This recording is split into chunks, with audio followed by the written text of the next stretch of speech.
तो शुरुआत में हम वेनेसडे नाम की एक लड़की को देखते हैं जिसका स्कूल में पहला दिन था। इसकी हरकतों और पसंद नापसंद की वजह से ये कोई आम लड़की नहीं लगती थी। स्कूल में आकर जब अपने लॉकर को खोलती है तो वहाँ उसे उसका भाई बंधा हुआ मिलता है। वो जैसे अपने भाई को पकड़कर खोलने लगती है तो फौरन ही उसे कुछ ख्याल आने लगते हैं, जिसमें वो उन लड़कों को देखती है जिन्होंने उसके भाई को यहाँ बंद किया। वो यहाँ से उन लड़कों के पास जाती है उन्हें सबक सिखाने के लिए, जो पूल में तैरने की प्रैक्टिस कर रहे थे। वहाँ वो पूल में बहुत सारी मछलियों को छोड़ देती है जो काटती है। अब सारे बच्चे तो पूल से बाहर आ जाते हैं मगर एक बच्चा नहीं आ पाता और एक मछली उसकी टांग पर काट ले। उसकी हरकत के बाद स्कूल वाले उसे निकाल देते हैं। उसने पहली बार ऐसे नहीं किया था, बल्कि अब से पहले भी वो बहुत सारे स्कूल से निकाली जा चुकी थी। तो इसीलिए उसके माँ बाप उसे एक एकेडमी में ले जा रहे थे, क्योंकि वहाँ वेनेसडे जैसे बच्चे ही पढ़ते थे, मतलब कि जिनकी हरकतें सबसे हटके होती थी। और वो वहाँ जाना तो नहीं चाहती थी मगर मजबूरन उसे जाना ही पड़ता है। एकेडमी के पास वाले जंगल का सीन देखते हैं जहाँ एक शिकारी शिकार करने आया था। वो जंगल के काफी अंदर जाकर एक जगह पर बैठकर चाय पीने लगता है, मगर तभी कोई चीज अचानक से आकर उस पर हमला कर देती है और बड़ी बेरहमी से उसे मार देती है। वेनेसडे और उसके माँ बाप एकेडमी पहुंचकर वहाँ के प्रिंसिपल के पास जाते हैं। ये प्रिंसिपल भी वेनेसडे की तरह ही आउटकास्ट होती है। आउटकास्ट में जलपरी, वेयरवुल्व्स, वैम्पायर्स, चुड़ैल और ऐसे लोग शामिल थे जिनमें जादुई ताकतें पाई जाती हैं। और इस तरह के ही सारे बच्चे इस एकेडमी में पढ़ते हैं।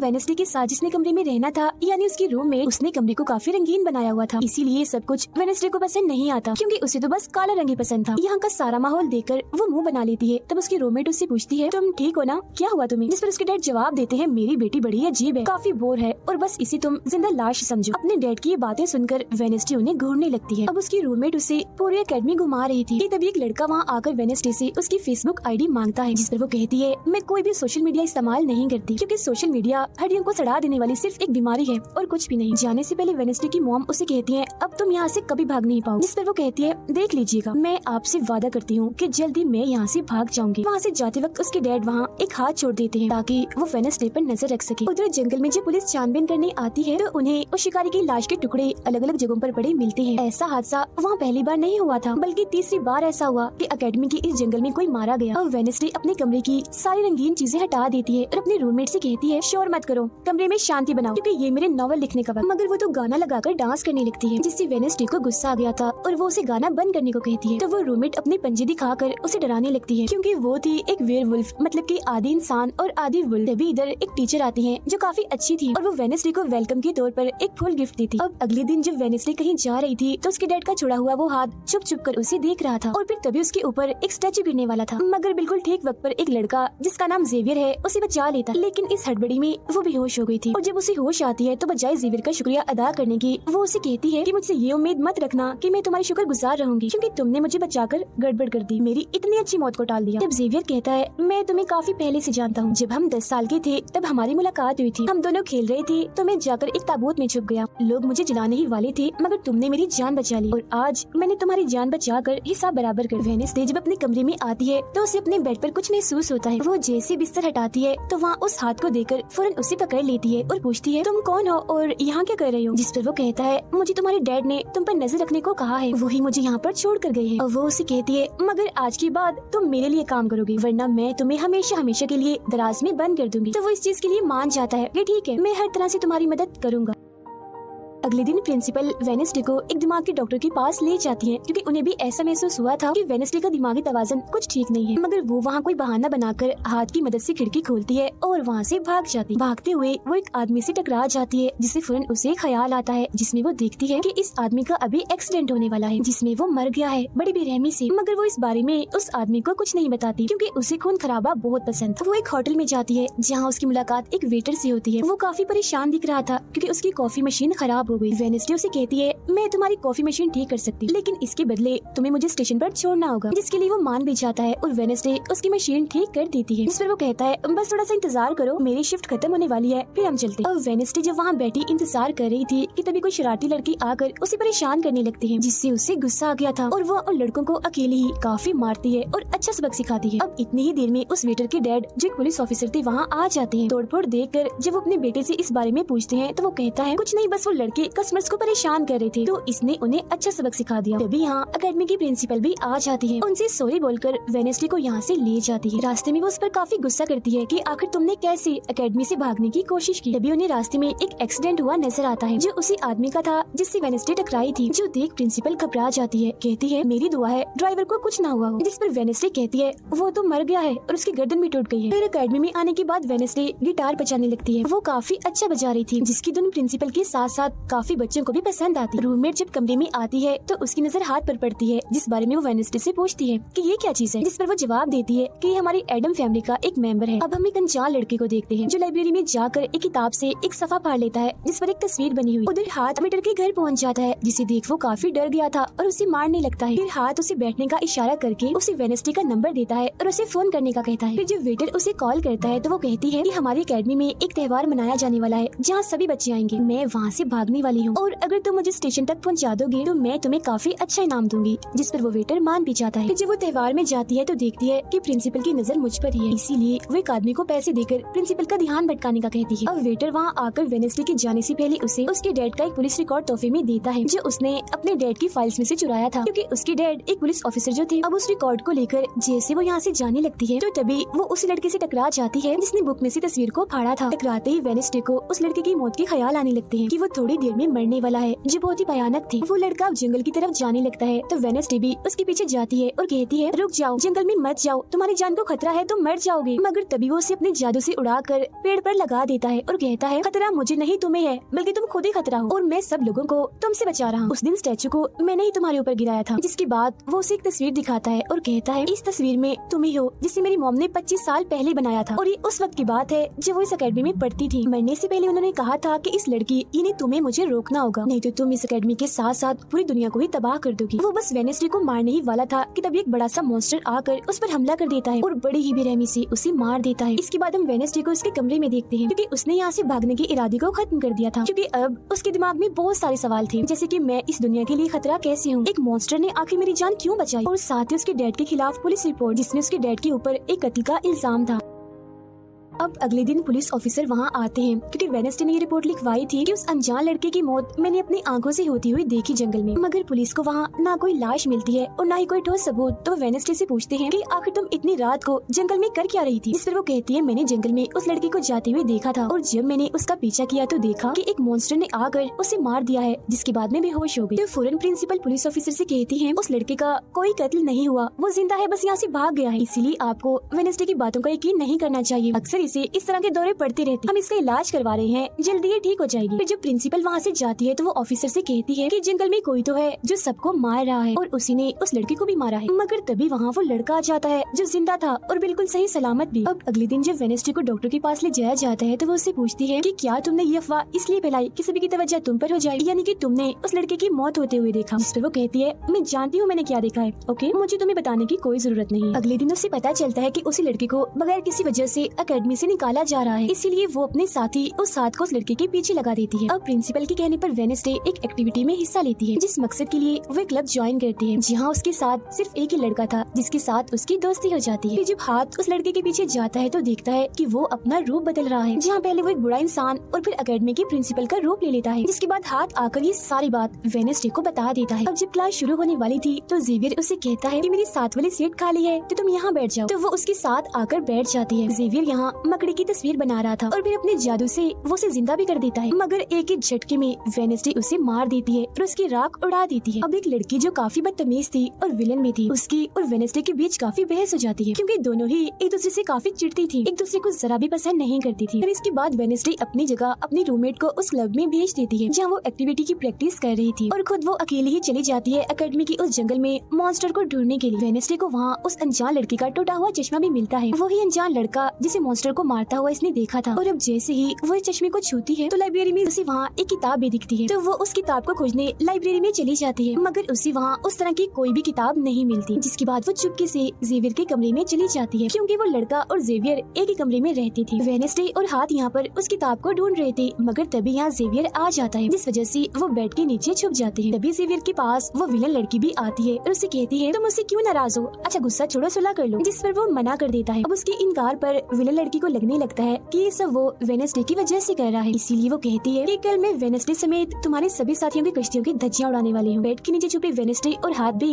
उसकी ये बात सुन लेते। कमरे में वापस आने के बाद वेडनेसडे अपने रूममेट से कहती है कि कल जो कश्तियों की रेस होने वाली है मैं भी उसमें हिस्सा लूँ और कुछ भी हो जाए उस घमंडी लड़की यानी विलन को मैं हरा कर ही रहूंगी। अब अगले दिन जब रेस शुरू होती है तो बताया जाता है कि इस मुकाबले का कोई भी असूल कानून नहीं है। जो भी टीम सबसे पहले गुफा में जाकर झंडे को लाएगी वही टीम जीत जाएगी। जिसके फौरन बाद गेम शुरू हो जाती है और विलन भी अपनी चालें चलना शुरू कर देती है। वो अपने एक जलपरी साथी की मदद से एक टीम की कश्ती को तुड़वा देती है जिससे वो पूरी टीम पानी में गिर जाती है। मगर फिर जब वो जलपरी वेडनेसडे की कश्ती की तरफ आ रही थी तो हाथ उससे पहले ही जाल फेंककर उसे जाल में फंसा लेता है। अब किनारे तक सिर्फ 3 टीम्स पहुंच पाती हैं और जब सारे लोग झंडा लेने अंदर जाते हैं तो रूममेट अपने पंजों से जोकर टीम की कश्ती में छेद कर देती है। फिर सभी के साथ वेडनेसडे जब झंडा लेकर आ रही थी तो उसे ख्याल आता जिसमें वो अपनी ही जैसी एक लड़की को देखती है जिसके हाथ में किताब थी। होश में आने पर झंडा लेकर वो वापस से कश्ती में चली जाती है। जोकर की कश्ती तो छेद होने की वजह से वहीं पर ही डूब जाती है जबकि जलपरी दोबारा से वेडनेसडे की कश्ती पर हमला करने लगती है मगर हाथ पानी में जाकर जलपरी को जोर से मुक्का मार। अब वेडनेसडे अपनी कश्ती से बहुत सारे तीर निकाल कर विलन की कश्ती में छेद कर देती है जिससे उसकी कश्ती डूब जाती है और वेडनेसडे की टीम इस रेस को जीत जाती है। अब ये 4 साल में पहली बार हुआ था जब उस विलन को किसी ने हराया था, इसलिए आज वो गुस्से में आग बगोला हुई। रात के वक्त वेडनेसडे एक स्टैचू के पास जाती है जिसके हाथ में किताब थी। किताब पर लिखी एक पहेली को जैसे ही वो सुलझाती है तो वहाँ एक रास्ता खुल जाता है। जैसे ही उसके अंदर जाती है तो देखती है कि यहाँ उसकी मॉम डैड के अलावा और भी बहुत सारे लोगों की तस्वीरें लगी हुई हैं। उसे वहाँ वो किताब भी मिल जाती है जिसकी वो तलाश कर रही थी। मगर जैसे वो उस किताब को वहाँ से लेकर जा रही थी कि तभी अचानक से कोई आकर उस पर हमला कर देता है जिससे वो बेहोश हो जाती है। अब उसे जैसे होश आती है तो देखती है कि उसे कुछ लोगों ने बंदी बनाया हुआ है जिन्होंने मास्क भी लगाए हुए थे। मगर उनकी आवाज सुनते ही वेडनेसडे उन्हें पहचान लेती है और कहती है कि मैंने तुम्हें पहचान लिया है, तुम अपने अपने मास्क हटा सकते हो। असल में ये लोग और कोई नहीं बल्कि विलन और उसके साथी थे। इसी दौरान वो अपनी रस्सी भी खोल चुकी थी और वहाँ से जाने लगती है। मगर जाते जाते वो कहती है तुम सब छोटे बच्चे हो, अगवा करना भी तुम्हें ठीक से नहीं आता। वापस आने के बाद वो उस तस्वीर को किताब पर लगाकर मुकम्मल करती है जिसे उस लड़की ने किताब से फाड़ लिया था और वो उसे पढ़ने लगती। अब अगले दिन प्रिंसिपल सभी बच्चों को एक प्रोजेक्ट देती है जिसमें उन्हें शहर की सारी दुकानों पर जाकर काम करना था। शहर पहुँचने के बाद वेडनेसडे जेवियर को वो किताब दिखाकर पूछती है कि क्या तुम इस किताब को पहचानते हो? जिस पर वो कहता है हाँ, इस किताब को लेकर मेरे और उस लड़के के बीच में लड़ाई भी हुई थी जिसके बारे में तुमने कहा था कि मॉन्स्टर ने उस पर हमला कर दिया था। ये किताब एक जादूगर की है और 30 सालों से भी ज्यादा पुरानी है, तो तुम इसके साथ क्या कर रही हो? ये सुन वो उससे पूछती है तुम उस जादूगर के बारे में और क्या जानते हो? वो कहता है कुछ खास नहीं, अगर तुम उस जादूगर के बारे में जानना चाहती हो तो तुम्हें उसके घर जाना होगा जो काफी पुराना एक खास घर है। अकेडमी के सारे बच्चे भी अलग अलग दुकानों में जाकर काम करने लगते हैं। वेडनेसडे एक वेट्रेस बनी थी मगर उसका नखरा गुस्सा देखकर कोई भी उससे खाने की चीज नहीं लेता। वेडनेसडे का दोस्त पेस्ट्री खा रहा था कि तभी शरारती बच्चे आकर उसे परेशान करने लगते हैं और बस फिर होना क्या था, वेडनेसडे वहाँ आती है और उन्हें खूब मारती है। इसके बाद वो अपने उस दोस्त को लेकर जादूगर के घर जाती है ताकि वो सारी सच्चाई जान सके कि आखिर बात क्या है और उस किताब के बारे में भी। उसी वहाँ जादूगर की बहुत सारी चीजें और एक पेंटिंग भी दिखाई देती है। पेंटिंग में वो उसी लड़की को किताब पकड़ी हुई देखती है जो उसे गुफा के पास भी दिखी थी। उसके ख्याल में जब उनकी रेस में वेडनेसडे झंडा लेने गई, फिर उसी वहाँ इस पेंटिंग वाली लड़की की किताब भी मिल जाती है मगर वो खाली थी क्योंकि वो नकली थी। इतनी ही देर में वहाँ एक औरत आती है तो वेडनेसडे उसे असली किताब के बारे में पूछती है जिस पर वो कहती है कि वो किताब तो चोरी हो गई थी और इस वक्त तुम जहाँ खड़ी हो ये भी उस जादूगर का असली घर नहीं है। इसके बाद वेडनेसडे वेटर से मिलने उसकी होटल जाती है और उससे जादूगर के असली घर के बारे में पूछती है तो वो उसे असली घर के बारे में बता भी देता है। जहाँ से वेडनेसडे अकेले ही उस घर में चली जाती, वहाँ उसे एक बूढ़ा आदमी मिलता है जो उसे कहता है ये मेरी जगह है, मेरा घर है, निकलो यहाँ से। तब ये सुन वेडनेसडे का साथी वो हाथ उसके मुँह पर ही हमला कर देता है जिससे डरकर वो आदमी वहाँ से भाग जाता है और वेडनेसडे को यहाँ से कुछ नहीं मिलता, इसलिए वो यहाँ से जाने लगती है। मगर जब वो दरवाजे से बाहर जाती है तो फौरन उसे ख्याल आता है जिसमें वो देखती है कि वो जादूगर एक लड़की को चुड़ैल साबित करके इस घर में बंद कर देता है जहाँ उससे पहले और भी बहुत सारे लोग बंधे हुए थे। ये सारे लोग आउटकास्ट के थे, यानी कोई वेम्पायर था, कोई जलपरी, कोई वेयरवुल्फ तो कोई चुड़ैल। इसीलिए जादूगर इन सबको शैतान समझता था। इस तरह के सभी लोगों को यहाँ कैद करने के बाद वो इस पूरे घर में आग लगा देता है। वो बच्चे जिसे जादूगर ने चुड़ैल साबित किया था वो अपनी मॉम को आजाद करने की कोशिश करती है मगर नहीं कर पाती क्योंकि सभी लोगों को जंजीर की मदद से जमीन के साथ बांधा हुआ था। सिर्फ वो बच्ची ही आजाद थी, इसीलिए अपनी माँ के कहने पर उसे बेसमेंट के जरिए वहाँ से भागना पड़ता है। जिसके बाद वो जादूगर जो बेहद ही जालिम था सभी आउटकास्ट के लोगों को जला देता है। तभी वो लड़की वेडनेसडे के पास आती है और कहती है वो बहुत ही जालिम है, हम सबको मार देगा। तब इतनी ही देर में वो जादूगर भी वहाँ आ जाता है जिससे वेडनेसडे डर जाती है और वापस से होश में मतलब कि मौजूदा वक्त में आ जाती है। होश में आते वो हाथ से कहती है मैंने उस लड़की को देख लिया, उसने मुझसे बात भी की, मुझे लगता है वो मेरे खानदान की कोई मेंबर है। तभी यहाँ जंगल वाला मॉन्स्टर आकर इस घर पर हमला कर देता है मगर जब उसकी नजर वेडनेसडे पर जाती है तो वो यहाँ से भाग जाता है। वेडनेसडे और हाथ उसका पीछा करते हैं, मगर देखते हैं कि मॉन्स्टर के कदमों के निशान तो इंसानी पैरों के निशान में बदल गए। अगले दिन उस जादूगर की मूर्ति को इज्जत के तौर पर इस जगह पर लगाया जाने वाला था, क्योंकि शहर के लोग तो उसे अपना हीरो ही मानते थे। और आज वेडनेसडे को वहाँ गिटार बजाने के लिए बुलाया गया था, लेकिन वो लोग जैसे मूर्ति लगाकर अपना काम करने लगते हैं तो तभी वो हाथ ले फेंक मूर्ति को आग लगा देता है, क्योंकि वेडनेसडे के कहने पर उसने पहले ही मूर्ति पर पेट्रोल डाल दिया था। आग देखकर सारे लोग वहाँ से भाग जाते हैं, मगर वेडनेसडे अभी भी वहाँ बैठी गिटार बजा रही होती है। साथ ही वो मूर्ति को जलता हुआ देखकर खुश भी हो रही थी। अब प्रिंसिपल को वेडनेसडे पर ही शक था, मगर उसके खिलाफ प्रिंसिपल के पास कोई सबूत नहीं था। अब जादूगर के जिस पुराने घर में वेडनेसडे गई थी, जहाँ वो बूढ़ा आदमी था, वो अभी भी वही रुका हुआ था, मगर तभी वो मॉन्स्टर वहाँ आता है और उस बूढ़े आदमी पर हमला कर देता है। लेकिन मरते मरते वो बूढ़ा आदमी मॉन्स्टर की 2-3 तस्वीरें अपने कैमरा में बना ही लेता है। पुलिस को जब ये खबर मिलती है तो फौरन छानबीन करने पहुँच जाते हैं, जहाँ उन्हें बूढ़े आदमी के कैमरा से मॉन्स्टर की तस्वीर भी मिल जाती है। अगले दिन हाथ मुर्दा घर जाकर वहाँ लगे कैमरा पर कोई चीज लगा देता है, ताकि जो वो करे उसे कोई ना देख सके। फिर वो दरवाजा खोलता है तो वेडनेसडे अंदर आती है। वो यहाँ दरअसल उस बूढ़े आदमी के जख्मों को देखने आई थी, जिसे उस मॉन्स्टर ने मारा था। वो बूढ़े आदमी की लाश को देखकर सारा डेटा अपने पास रिकॉर्ड कर लेती है, जबकि हाथ उसकी एक फाइल बनाने में लग जाता है। तभी वहाँ डॉक्टर और पुलिस ऑफिसर भी आ जाते हैं। तब छुपने के लिए वेडनेसडे एक बॉक्स मिस हो जाती है। फिर जब डॉक्टर उस बॉक्स को खुला हुआ देखते हैं तो फौरन उसे चेक करते हैं, मगर जब वेडनेसडे को उसमें पड़ा हुआ देखते हैं तो उन्हें लगता है कि ये भी एक लाश है, इसीलिए वो उस बॉक्स को बंद करके वहाँ से चले जाते हैं। मगर फिर जब हाथ उसे वहाँ से लेने आता है तो वो कहती है, अच्छा तंग मत करो प्लीज, थोड़ी देर और सुने तो बड़ा मजा आ रहा है। फिर इसके बाद वो अपनी छानबीन से ये पता लगवा लेती है कि वो मॉन्स्टर असल में जिस्म के हिस्सों को इकट्ठा कर रहा है। फिर अगले दिन जब वो अकेडमी जाती है तो उसे जेवियर की गर्दन पर किसी के पंजों के निशान दिखते हैं। अब हम जेवियर को एक केबिन से बाहर आता हुआ देखते हैं, और क्योंकि वेडनेसडे को उसके जख्मों पर पहले से ही शक था तो वो भी उसका पीछा करते करते वहाँ आ गई थी। उससे वहाँ पर बहुत सारी मॉन्स्टर की ड्राइंग्स और तस्वीरें दिखती हैं। एक तो तस्वीर को लेकर जैसी वो वहाँ से जाने लगती है तो तभी जेवियर उसे देख लेता है और जाने से रोक देता है, मगर वेडनेसडे उसका ध्यान भटकाने के लिए उसे बस एक ही बात कह देती है कि क्या तुम आज रात होने वाली डांस पार्टी में मेरे साथ चलोगे। जिसके बाद वो जेवियर की बनाई मॉन्स्टर की ड्राइंग्स ले जाकर पुलिस ऑफिसर को दे देती है, जिस पर वो कहते हैं इससे हम किसी को भी नहीं पकड़ सकते, कोई ठोस सबूत लेकर आओ। अब वेडनेसडे अपनी सारी रिसर्च को अपने दोस्त के सामने रख देती है ताकि वो उसकी मदद कर सके। उनमें से एक ड्राइंग को देखकर उसका दोस्त कहता है कि मैं इस जगह के बारे में जानता हूँ। जिसके बाद वो वेडनेसडे को उस जगह पर ले जाता है, जो एक गुफा थी, जिसके अंदर जाकर उन्हें बहुत सारी हड्डियाँ और एक हथकड़ी भी मिलती है। थोड़ा छानबीन करने पर उसे वहाँ एक नोकदार बड़ा सा नाखून भी मिलता है, जिसे वो अपने पास रख लेती है। जिसके बाद वो जेवियर के पेंटिंग वाले केबिन में जाती है और डस्टबिन से एक कपड़ा जिस पर खून लगा हुआ था उसे निकाल कर अपने पास रख लेती है। फिर जैसे वो वहाँ से जाने लगती है तो तभी वहाँ जेवियर आ जाता है और उसे पूछता है, तुम यहाँ मेरे केबिन में क्या कर रही हो। उसकी बात डालकर वो उसे पूछती है, ये जो चोट तुम्हारी गर्दन पर है ये तुम्हें कैसे लगी। तब वो बताता है कि पिछले कुछ दिनों से ये मॉन्स्टर मेरे सपनों में आ रहा है, इसीलिए मैं इसकी ड्राइंग्स बनाता हूँ। मगर एक दिन मैंने अपने जादू पर से कंट्रोल खो दिया और ड्राइंग के अंदर से मॉन्स्टर की पंजे ने निकलकर मुझे नोच लिया। लेकिन अब क्योंकि वेडनेसडे उस पर शक कर रही थी, इसीलिए वो उस पर काफी गुस्सा करता है और फौरन उसे यहाँ से जाने का कहता है। अब वेडनेसडे वो खून लगा कपड़ा और नाखून जाकर पुलिस ऑफिसर को दे देती है और कहती है, ये लो ठोस सबूत और बिशप डीएनए टेस्ट करवा लो। मेरे ख्याल से इतना सबूत काफी होगा, है ना।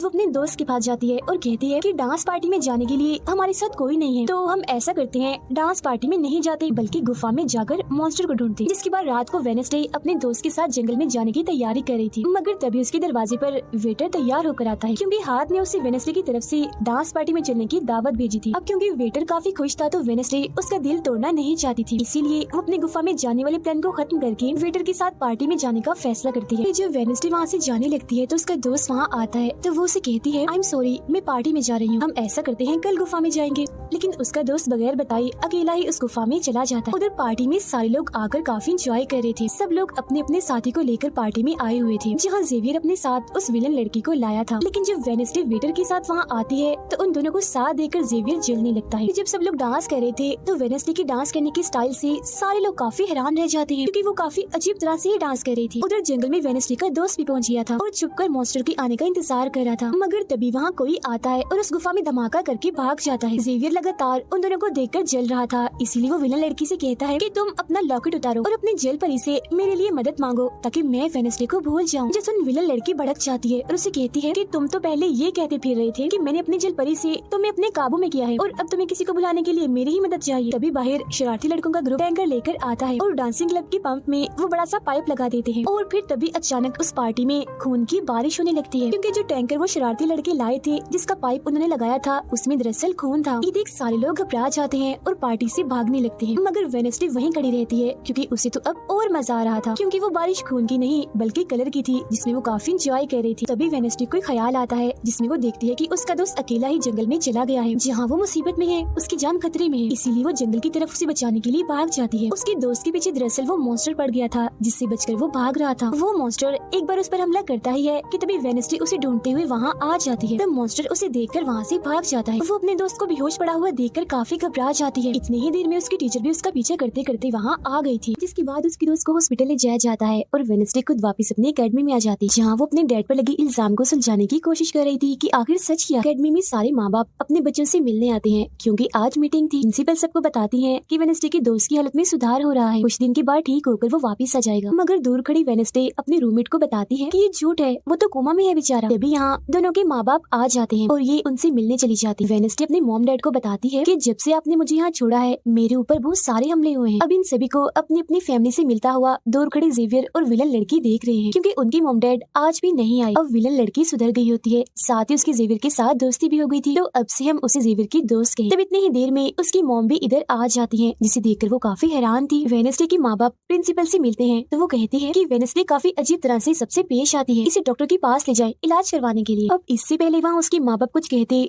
फौरन वो बोल पड़ती है कि रुकिए जरा डैड, मैं आपसे कुछ पूछना चाहती हूँ। ये देखिए एक लड़का जिसका नाम गैरेट है, इसकी कत्ल का इल्जाम आपके सर पर क्यों है और ये कौन था? तो वेडनेसडे की मॉम उसे कुछ भी बताने से इनकार कर देती है। तो वो अपनी मॉम को ये कहकर यहाँ से चली जाती है कि मत बताइए, बाकी सबूत मैं खुद ढूंढ लूँ। वो सीधा जाती है हॉस्पिटल अपने दोस्त से मिलने, जहाँ उसका ख्याल वेडनेसडे का साथी हाथ रख रहा था। अब पता चलता है कि डॉक्टर ने अपनी जान ले ली है और ये डॉक्टर वही था जिसके मुर्दा खाने से वेडनेसडे बूढ़े आदमी की लाश को देखने आई। मरने से पहले डॉक्टर ने एक खत भी छोड़ा था जिसमें लिखा हुआ था कि मैं गैरेट के केस पर शर्मिंदा हूँ क्योंकि मैंने उसकी झूठी रिपोर्ट बनाई थी। अब जब सारे लोग खाना खा रहे थे तो तभी वहाँ पुलिस ऑफिसर आकर वेडनेसडे के डैड को पकड़ लेता है और कहता है कि गैरेट की मौत के इल्जाम में तुम्हें गिरफ्तार किया जा रहा है। जेल में वेडनेसडे अपने डैड से मिलने जाती है, पूछती है कि बताएं गैरेट से आपका क्या वास्ता है। तो वो बताते हैं कि गैरेट तुम्हारी मॉम से बहुत प्यार करता था, फिर एक दिन जब तुम्हारी मॉम और मैं साथ थे तो गैरेट ने आकर मुझ पर हमला कर दिया। मैंने अपना काफी बचाव किया जिस दौरान गलती से उसकी मौत हो गई। ये सुन वेडनेसडे को उनकी बात थोड़ी झूठी लगती है। फिर वो पुलिस ऑफिसर के पास जाती है, कहती है मेरे डैड ने गैरेट को नहीं मारा और ये उनके खिलाफ साजिश की जा रही है, जिस पर वो कहता है दुनिया तुम्हारे हिसाब से नहीं चलती, हमारे पास सबूत आ गए हैं तुम्हारे डैड के खिलाफ। वो कहती है मैं नहीं मानती और मेरा ख्याल है कि जिसने मेरे दोस्त को मारने की कोशिश की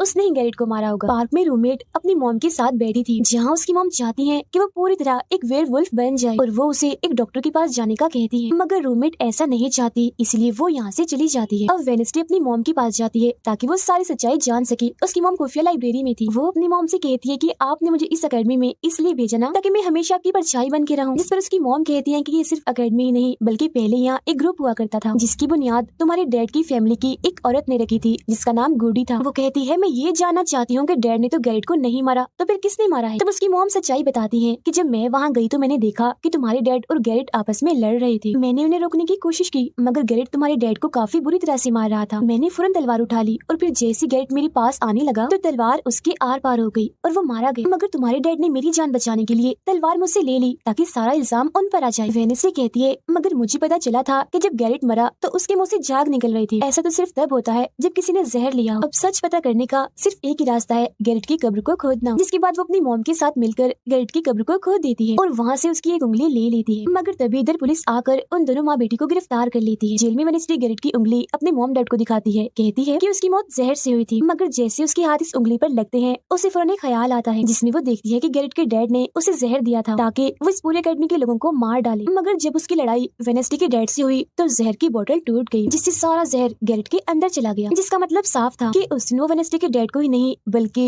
पूरी अकेडमी को ही खत्म करने आया था। जेल से रिहा होने के बाद वेडनेसडे और उसकी मॉम मेयर के पास जाती है, कहती है आपने गैरेट की मौत के सच को छुपाया, उसकी मौत जहर से हुई थी न कि तलवार से, और ये बात साबित भी हो गई है। जो सुन मेयर सब कुछ सच बता देता है, जिसके बाद वेडनेसडे के डैड को भी रिहा कर दिया जाता है। अब वेडनेसडे अपनी मॉम को बताती है कि मुझे बहुत ख्याल आते हैं, जिस पर उसकी मॉम कहती है कि ये खासियत हमारे खानदान में है, ख्याल सबको आते हैं, अगर ख्याल हमारे कंट्रोल में ना रहे तो ये हमें पागल बना सकते हैं, इसीलिए हमारे खानदान के पुराने लोग आकर हमें आसान रास्ता बताते हैं और ट्रेनिंग देते हैं। तो वेडनेसडे फौरन बोलती है जैसे गुडी एडम्स जिसके बारे में आपने बताया था कि वो मेरे डैड के खानदान की है, जिस पर उसकी मॉम कहती है कि मुझे नहीं पता, बहरहाल तुम होशियार रहना, क्योंकि गुडी एडम्स बदला चाहती थी जिसके चक्कर में वो खुद भी नहीं बच पाई। फिर सबके माँ बाप अपने अपने बच्चों से मिलकर जा रहे थे। रूममेट अपनी मॉम को कहती है आप फिक्र मत करना, जब मुझे वेयरवुल्फ बनना होगा मैं बन जाऊंगी। जाने से पहले वेनेस्डे की मॉम उसे वही किताब देती है जो अक्सर प्रिंसिपल के पास हुआ करती थी। वो किताब लेकर वेनेस्डे प्रिंसिपल के पास जाती है, कहती है कि उस अनजान लड़की को आपने मारा था, मैंने देखा था, जिसके बारे में मैंने कहा था कि उसे मॉन्स्टर ने मारा है, क्योंकि वो आप ही हो जो खुद को बदल बदल कर लोगों को मार रही हो। मैं ये बात अब पुलिस को बता दूंगी। जिस पर प्रिंसिपल कहती है, नहीं, उसे मैंने नहीं मारा, बल्कि वो तो अपनी ताकतों पर से कंट्रोल खो बैठा था और उस दिन उसने तुम्हें मारने की भी कोशिश की थी। इनकी बातों के दौरान इन्हें बाहर से शोर सुनाई देता है। ये चेक करने जब वहाँ जाती है तो पता चलता है कि बाहर ग्राउंड में आग से कुछ लिखा हुआ। अब वेनेस्डे अपने चारों तरफ मोमबत्तियां जला के बैठी थी क्योंकि वो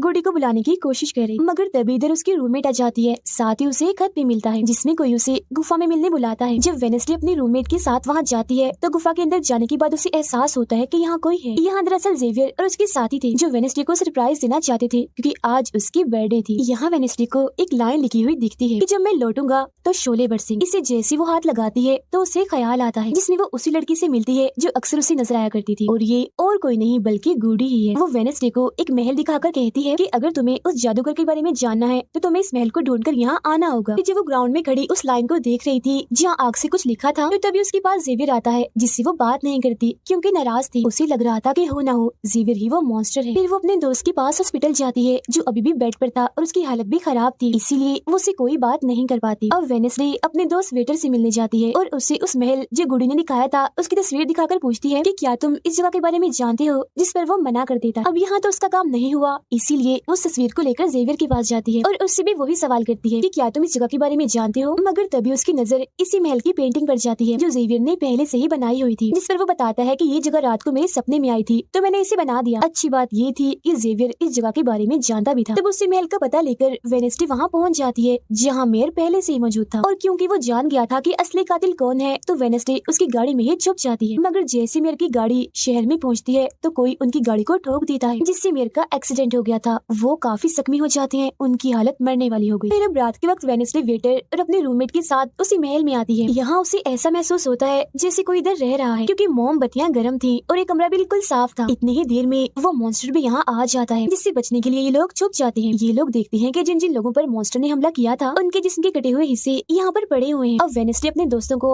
मॉन्स्टर से बचाना चाहती थी, इसीलिए वो उन्हें यहाँ से ले जाती है। ये वेटर के घर जाते हैं जहाँ जैसे उसकी डैड आती है तो वेनेस्डे उन्हें कहती है कि मैं आपको कुछ दिखाना चाहती हूँ, क्योंकि वो पुलिस ऑफिसर जो थे वो जब उन्हें महल में ले जाती है तो वहाँ पर कुछ भी नहीं था। मतलब जिस्म के कटे हुए हिस्से जो पहले यहाँ पर रखे हुए थे वो वहाँ पर नहीं पड़े थे, जिससे पुलिस ऑफिसर को गुस्सा जाता है और वो कहते हैं कि आज के बाद तुम मेरे बेटे से नहीं मिलोगी। अब जब वेनेस्डे एकेडमी आती है तो वहाँ उसे प्रिंसिपल मिलती है जो कहती है कि तुम्हें मैंने कहीं भी जाने से मना किया था मगर तुमने मेरी बात ना मानकर अच्छा नहीं किया। जिस पर वो जवाब देती है, मैं सच का पता लगवाने गई थी इसलिए मैं माफी नहीं मांगूंगी, मैंने कुछ गलत नहीं किया है। जिसके बाद वो प्रिंसिपल को एक पेंटिंग भी दिखाती है जिसमें वो जादूगर था और वेनेस्डे खुद थी। बताती है कि इसीलिए वो अनजान लड़का मुझे मारना चाहता था क्योंकि उसे लग रहा था कि एकेडमी के लिए मैं खतरा हूँ, मगर खतरा दुश्मन कातिल तो कोई और ही है, जबकि मैं तो इस एकेडमी और सबको बचाना चाह रही हूँ, तो मुझे एक मौका मिलना चाहिए। प्रिंसिपल कहती है, नहीं, तुम कहीं नहीं जाओगी, आगे से ऐसी कोई भी गलती की तो मैं तुम्हें एकेडमी से निकाल दूंगी। और वहाँ से वो ये कहकर चली जाती है। वो जब अपने कमरे में वापस आती है तो देखती है कि रूममेट अपना सामान पैक कर रही है क्योंकि वो यहाँ से जा रही है। वो गुस्से में वेनेस्डे से कहती है कि तुम्हें सिर्फ अपना काम ही निकलवाना आता है, फिर चाहे इसके लिए तुम्हारे दोस्तों की जान क्यों न चली जाए, आज वो अजीब सा मॉन्स्टर हमें भी मार देता। जिसके बाद वो यहाँ से चली जाती है। अब वेनेस्डे बिल्कुल अकेली रह गई थी, इसलिए कमरे में एक जगह बैठकर वो उस बॉक्स को देखने लगती है जो वो जादूगर के महल से चुरा कर लाई थी। उसे बॉक्स के नीचे एक खत मिलता है जिसमें वेनेस्डे की अपनी ही बहुत सारी तस्वीरें होती है। जो देख वो कहती है,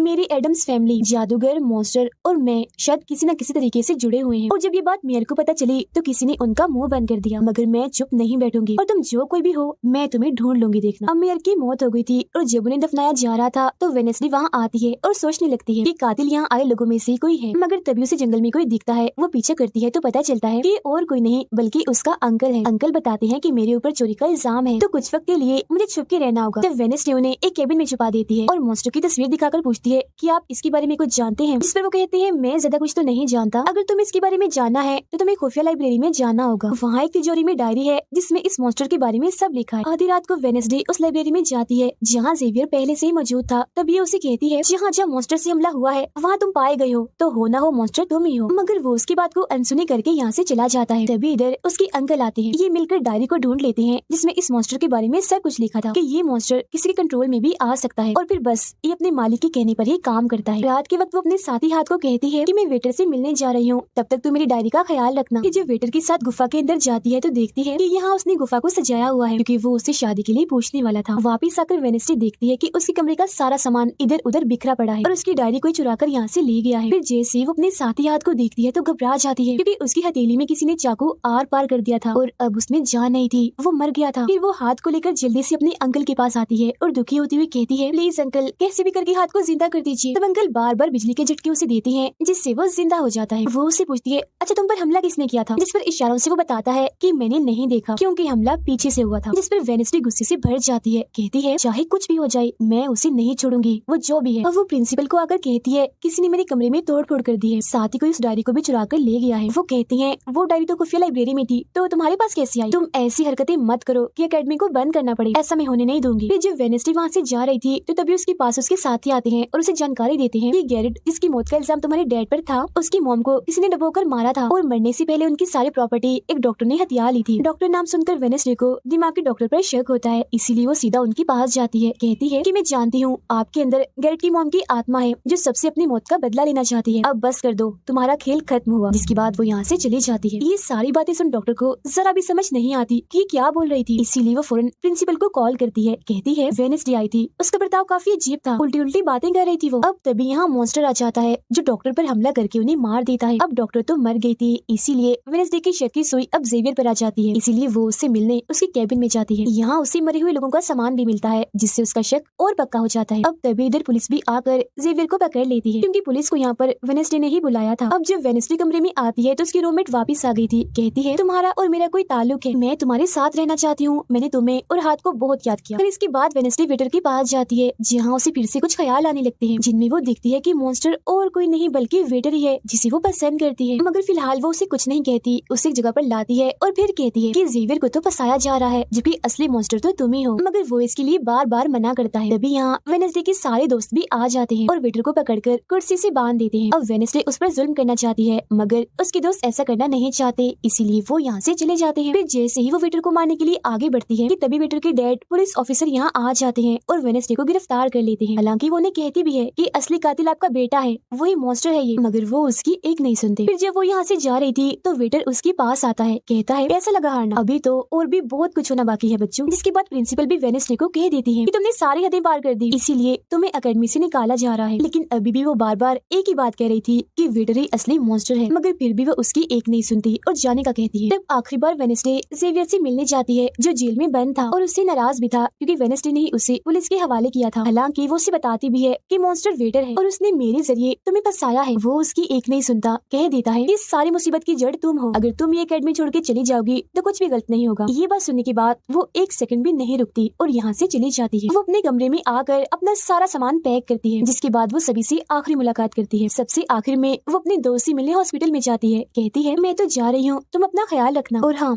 बाहर मत निकलना, बाहर मॉन्स्टर हो सकता है। और उस दिन गुफा में धमाका करने वाला और कोई नहीं बल्कि प्रिंसिपल ही थी। जिस पर वो कहता है, नहीं, धमाका करने वाले के जूते लाल थे, जबकि प्रिंसिपल कभी भी लाल जूते नहीं पहनती। ये बात सुनकर वेडनेसडे को पता चल जाता है कि असली कातिल कौन है। वो अपनी उसी टीचर के पास जाती है जिसे सब पसंद करते थे और कहती है, बाकी लोग तो बिला वजह मारे गए हैं, जबकि असली कातिल तो तुम ही हो। तुमने ही वेटर को अपने कंट्रोल में करके उसे मॉन्स्टर बनाया और धीरे धीरे उसे अपना गुलाम बना लिया, अपने इशारों पर नचाकर लोगों को उसके जरिए मरवाया। तभी यहाँ वेटर भी आ जाता है, जिसे वो टीचर कहती है, जल्दी करो, वेडनेसडे को मार दो। लेकिन दरअसल ये वेटर नहीं थी बल्कि प्रिंसिपल थी, जो रूप बदल कर यहाँ पर आई थी। और अब टीचर प्रिंसिपल के गले में जहर का इंजेक्शन घुसा देती है, जिससे प्रिंसिपल बेचारी मारी जाती है। फिर वो वेडनेसडे को भी बांध कर जादूगर की गुफा में ले आती है। गुफा में आकर वेडनेसडे को पता चल जाता है कि जिन मरे हुए लोगों के जिस्म के हिस्सों को इकट्ठा किया गया था, वो दरअसल जादूगर को दोबारा से जिंदा करने के लिए किए गए थे। तभी यहाँ टीचर, जो असली विलन थी, वेडनेसडे को बताती है कि जब गुडी ने जादूगर को मारा था तो गुडी ने अपने खून से जादूगर की कब्र पर एक ताला लगा दिया था, और अब जादूगर को जिंदा करने के लिए हमें गुडी की फैमिली मतलब एडम्स फैमिली के ही किसी इंसान का खून चाहिए, साथ ही पूरे चांद की रात भी हो। और अब हमें ये सुनहरी मौका मिल गया है जादूगर को जिंदा करने का, क्योंकि एडम्स फैमिली से तुम हो और आज पूरे चांद की रात भी है, हम तुम्हारा खून लेंगे। जिसके बाद टीचर वेडनेसडे के हाथ पर कट लगा देती है, जिससे उसका खून निकलने लगता है। फिर वो उसके खून से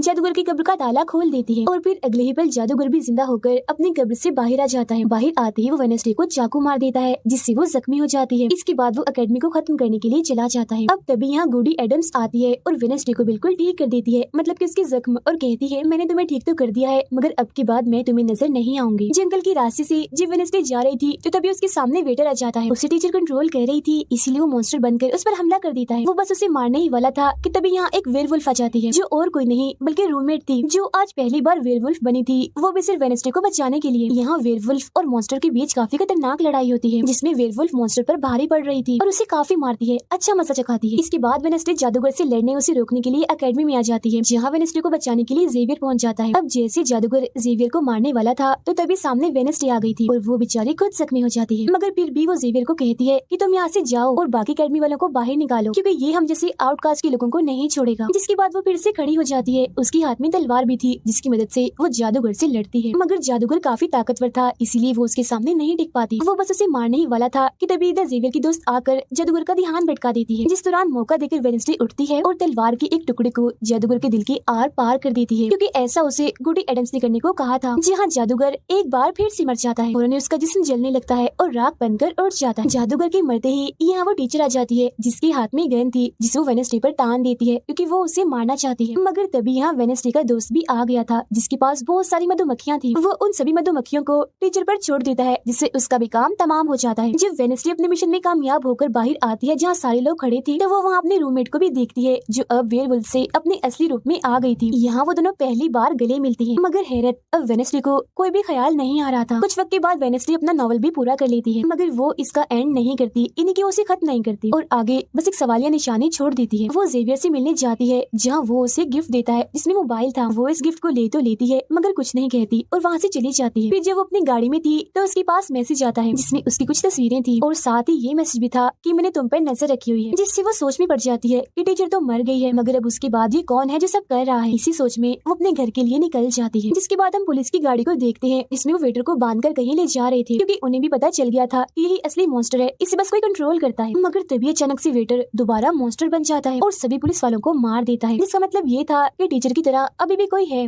जो इसे कंट्रोल कर रहा है और वो लोगों को मरवाता रहेगा इसके जरिए। और ये अनजान इंसान वही हो सकता है जिसने वेडनेसडे को मैसेज किया, यानी कि अभी भी कोई है जो अकेडमी को बंद करवाने में लगा है और मॉन्स्टर के जरिए खून खराबा कत्ल होना आम ही रहेगा। और इसी के साथ ही ये सीजन इधर ही खत्म हो जाता है।